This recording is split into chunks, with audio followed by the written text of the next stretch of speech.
Okay, so for today's anti-set, we are gonna throw it back and do two parts of a problem from an old study guide.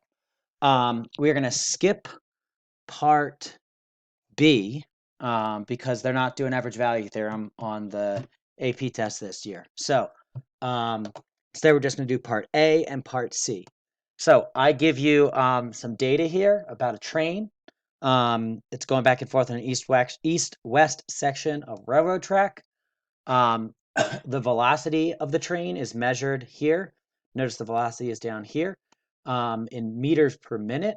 I give you time values at different minutes. And I want you to, for part A, approximate this integral from 0 to 15 of v of t, using a trapezoidal sum. I want you to give units and tell us what it is, right? Explain what it is and give us units. That's part A. And then for part B, I want you to approximate the train's acceleration.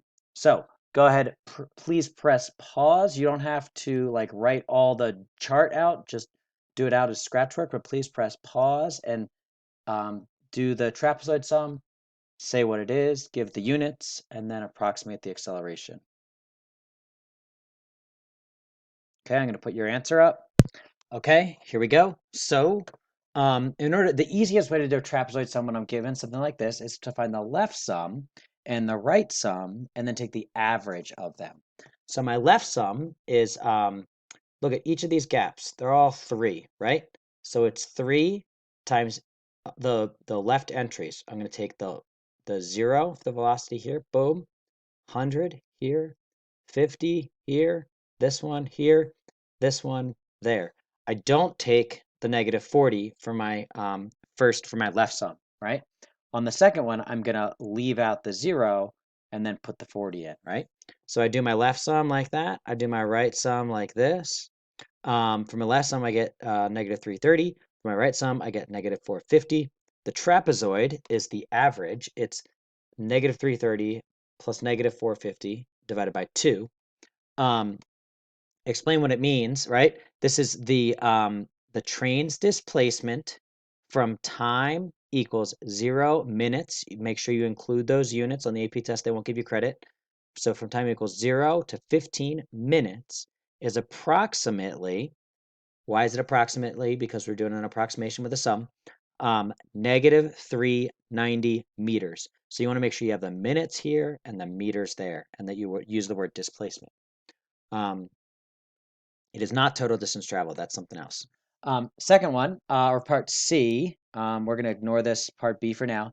I do rise over run. I do slope. To approximate the acceleration. The acceleration is the derivative of velocity, so I need to approximate the derivative of this. I want to do it at t equals 4. Well, look, 4 is between this time equal 3 and 6. So what's the best I can do for the approximation?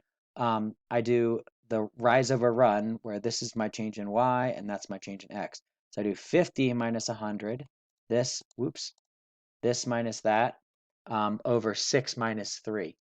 And I get 16.66 meters per minute.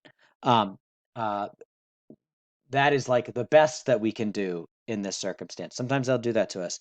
You may say, well, shouldn't it be 4.5, or well, shouldn't it be 4.5 because that's between 3 and 6? Well, no, the best I can do for 4, given this data that I have, is just to get that negative 16.6 repeating. Remember, if you're on the AP test and you're doing decimals, you want to do 3 decimals, right? So we would do 16.666. In this case, putting that bar over it says that it repeats, so I'm accounting for that. And then give units. Well, this was meters per minute. This was minutes, so it's meters per minute squared. So hopefully that is cool. What I'm asking you to do today is very similar to this stuff, but bumped up a little bit more in AP style. So good luck to y'all. Thank you.